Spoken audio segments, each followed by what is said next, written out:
Live from Las Vegas. Hi everyone, this is Oeva.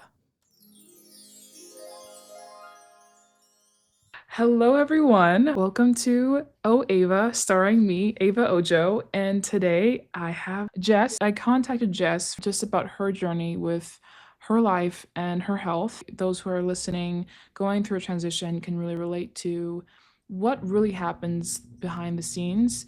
So, Jess, what was life like before your transformation? For like background, for those of you that may not know, I was like a bigger kid since I was really, really little, like literally a baby. I was just like that chunky baby everyone wanted to like bite. And that carried on until like mid high school. It played a really big role in like teenage life.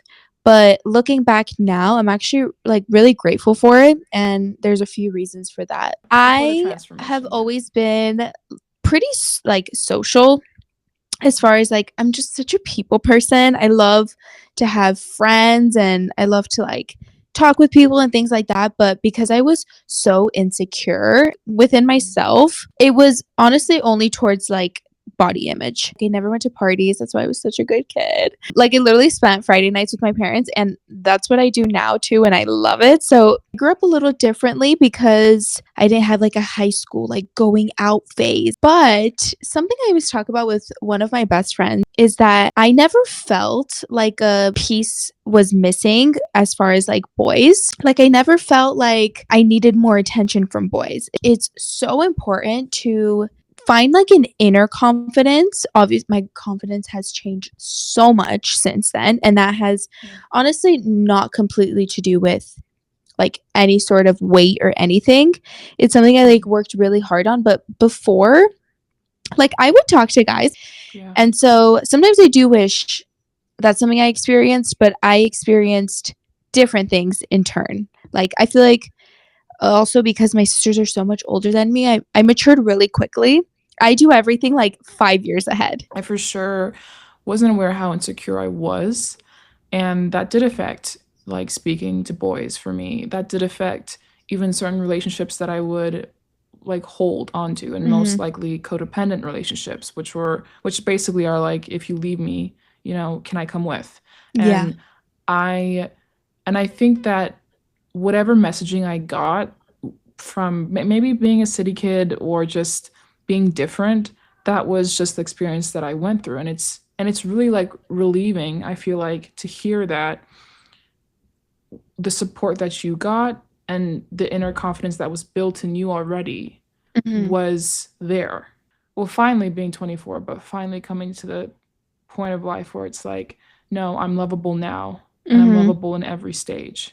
So Absolutely. I definitely understand. Like, Yes. yeah, No. yeah, I love yeah. that. I think it also has to do with being the youngest, and Mm. my mom was very much like, if someone's talking about you, they're jealous. Like my mom hyped me up so much. She is such a queen. She always made sure I felt I'm that girl. Like it doesn't matter if I'm a bigger girl. Like I'm that girl. Yeah. So, and I had Yeah. sisters that would like literally stomp on anyone that did anything. And then I got bullied in 3rd grade. My oldest sister, my queen, Milena, she went into my elementary school and she got that girl expelled. Are you So, serious? yeah. Okay, we gotta snap to No. that. I love that. What a queen. You did go through a procedure. Mhm. If you're okay with sharing it. Yes, of course. Like, what was that like for you? Again, those that are confused, I had weight loss surgery. So from losing weight and so quickly, I had loose skin. I'm really lucky to have had like the support of my like friends and family that were really like, yeah, do it, get it removed. Like you worked so hard to lose weight, like you deserve this. So I wasn't really scared, honestly. I was really confident in the surgeon that I picked, and now like I'm even more so happy that I picked him. I changed my mindset before going in. I was like, it probably will not be perfect. He's only human. Like I can't expect perfection because I will be disappointed. I kind of just dropped everything. I was like, if it doesn't go exactly the way I envisioned it, that's okay. Like it's better than it is now. Point in time, like, can you point a specific moment in your life where it was like, okay, Jess, I think we just need to change just our ways, or Was it inner, So outer? Yeah. I would always do like I still to this day get texts that are like lose 50 pounds in 2 weeks because I would sign up for like all those websites and everything. I tried Yeah. keto. I tried everything you can think of. Obviously, nothing works. I'm a strong believer in you have to be more concerned about your health rather than the way you look. What's really interesting is that I wanted it so bad. I wanted to lose weight so bad, but I just had no motivation. My sister found this trainer, was training like all of the industry girls, like girls that work on the strip, bottle service. Like these girls are like so fit. He was doing a promotion where if you do 2 people, it's like less or whatever. My sister, she was like, no, she asked her friends, nobody wanted to do it. And then she was like, just do it with me. And I was like, no, like, absolutely not. That's like my worst nightmare. Imagine a teenage girl who's so insecure about her body now has to go to like this male trainer with her hot sister. Like, no, I'm not doing it. Yeah, no. Obviously went the one time, loved it. It just like made me feel so good. What you said in the beginning, where it was like the weight wasn't about like losing weight on the outside, it was really becoming healthy.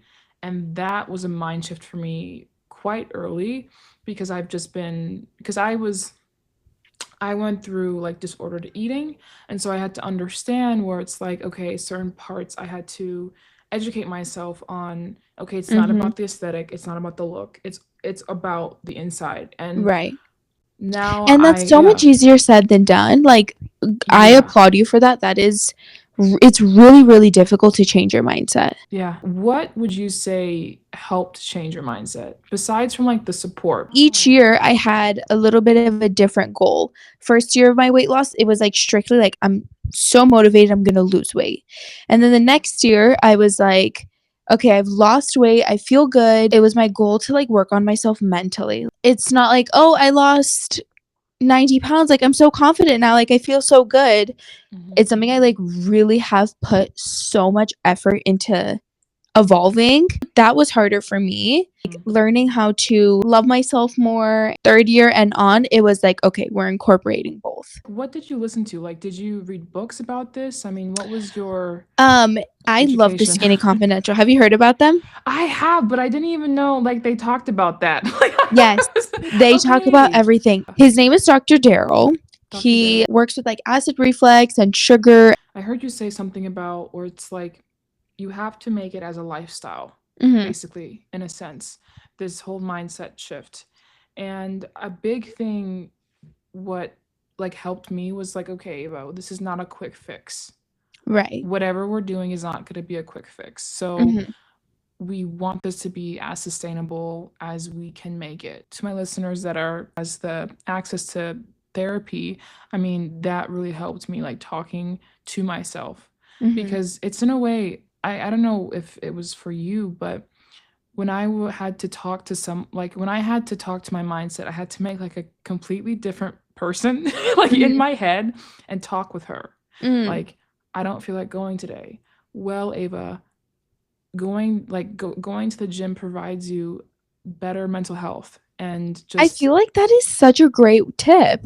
Wait, I'm actually gonna use that. I'm not Yeah. joking. That is so great. Yeah. Like, Yeah. no, you need to go. Like, you really, no one else is gonna discipline you. No. Everyone can give you, like, you and I can give people all the advice in the world. No one is gonna do it for you. So it's And really that is great to on have point. like guidance. That's why I think what you're doing is so incredible for people.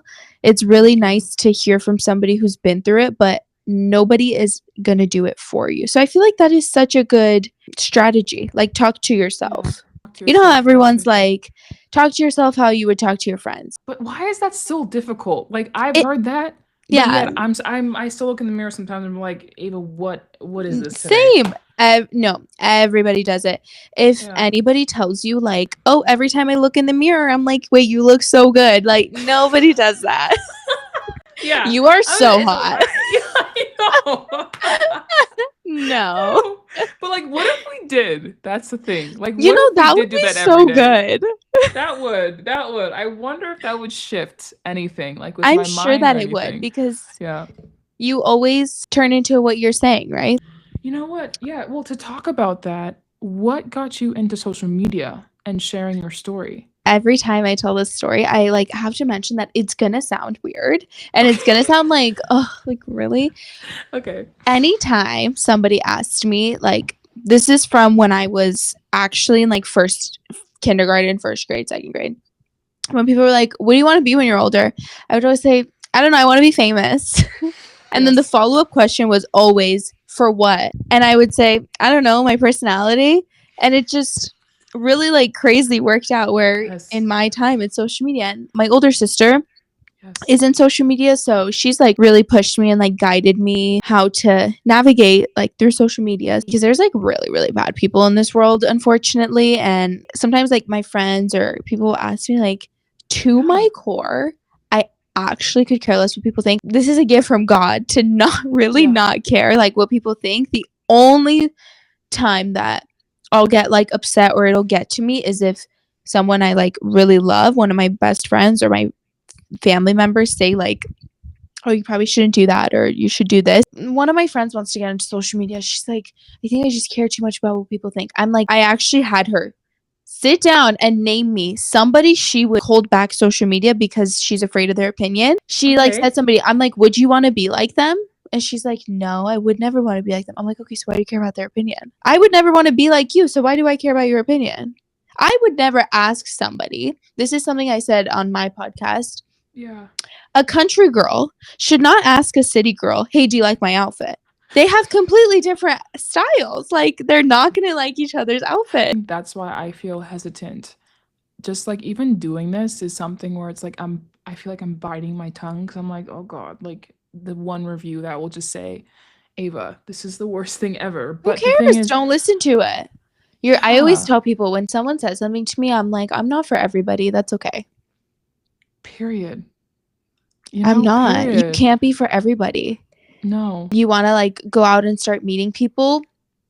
Well, first of all, for like dating, I feel like something that is really overlooked is you really have to be like ready for it. If a year ago, I probably like wouldn't be ready for a boyfriend because I just had so much like internally to work on. You have to make sure you're internally ready for something like that. But if you just want to put yourself out there, I feel like my best advice would just to be like more careless. If you want, go on dating apps or go out with your friends. You kind of, I think growing yourself is going to make everything else fall into place. Like the more I work on myself and I try to be healthier and better and confidence and X, Y, and Z, I feel like other things just fall into place so much better. Like I always say, if you are going out with the intention of like, oh, I wonder how many guys will talk to me tonight, you're always going to be disappointed. You know what I mean? I never go out thinking like, who am I going to talk to tonight? Like, who am I going to meet tonight? It's always like, oh, I'm going out for a good time with my friends. And sometimes like you do meet like great people. With dating, again, it's that method that we use where it's like it's the internal, like check within yourself first. Don't be pressured about the external and go to the people that you trust the most because they have a bunch of ideas. And I mean, even speaking with you, the perspective, like that has helped me now. Like I'm like, oh, okay, wait 1 minute. Let me just reevaluate myself. Something that's going to really help your confidence, and this is something I've learned over the years, is when you make a promise to yourself, like for a certain goal, a certain anything, that's why you need to set smaller goals so that you can actually meet them. When you fulfill the promises you make yourself, you don't realize this, but subconsciously, like you are becoming, your brain is more trusting to yourself. Do you know what I mean? So for example, if like my friend is constantly telling me, I'm gonna come over at 6 p.m. Then they don't show up. And then I'm thinking like, weird, why didn't you show up? And again and again and again and again. Eventually the next, like the 10th time they tell me I'm coming over at 6 p.m., I'm gonna be like, no, you're not. And it's like, I have no like trust in you anymore. The promises you make yourself, you should try your best to keep them. And then that builds like a subconscious feeling of like, yeah, I could do that. I feel like No. I'm not making sense. No, Jess, you're literally making so much sense. Do not Okay. worry. Do not worry. I'm usually the one who's like, okay, you understand? No, I You understand understand what I'm everything you're trying to saying. You're say? very good at articulating yourself. We did drop that she does have her own podcast, Yes. and we can definitely say it after so you can find her, but it's called The Group Chat, so go Yes. take a look. We're gonna reflect on Jess and what's next for her. So what is next for you, Jess? This year, I really like want to be more into my career, like more. I feel like I've realized what I like. Last year was my first year of starting social media, so it's really like trial and error, and I'm sure I'm gonna have like so many trial and errors. I think this year is more so focused on like my career and growing and just having fun, and like we're so young. It needs to be more fun. It's not so serious. My mom thinks she foresees that this year I'm gonna have a really good boyfriend. I don't really want that. I don't really want a boyfriend. Final words. What's one thing you want them to take away from this conversation, our listeners? If there was There is. one thing I could say, really find your inner confidence, because everything else is going to fall into place and you're just going to want to better yourself. You're going to feel more confident to go to job meetings. You're going to feel more confident to go on dates and X, Y, and Z. But you got to figure out what it is that makes you not confident, right? Trial and error. No one is perfect. And the thing is, the trial and error, we learn from our mistakes, and there's no perfect plan. Also, fitness influencers are sort of kind of like a thing that you have to navigate as well, Mhm. and that not everything is like truth, right? Right. Like the journey can be very different for you, and it can take some long time, and it's your own, and you have to own Right. it. So, Absolutely. Yeah. so yeah. And like something I've learned is you are never getting the full picture on social media. I am really like grateful that this is something I saw from a young age, that like I don't know how I realized this, but I just did, that social media is highlights of everybody's lives. So never look at somebody and think like, I wish I could be like that. I promise you, Kim Kardashian, you would rather have your own problems than you would rather have hers if you heard hers. Like, you think everybody's life is so glamorous. Everybody has their problems. Everybody has their struggles. There is no perfect person. I want to say thank you, Jess. Really. Thank you. Jess, where can people connect with you? TikTok and Instagram and YouTube and Spotify and Apple. It's all Jess Arakelyan. Yeah, that's where you can find me.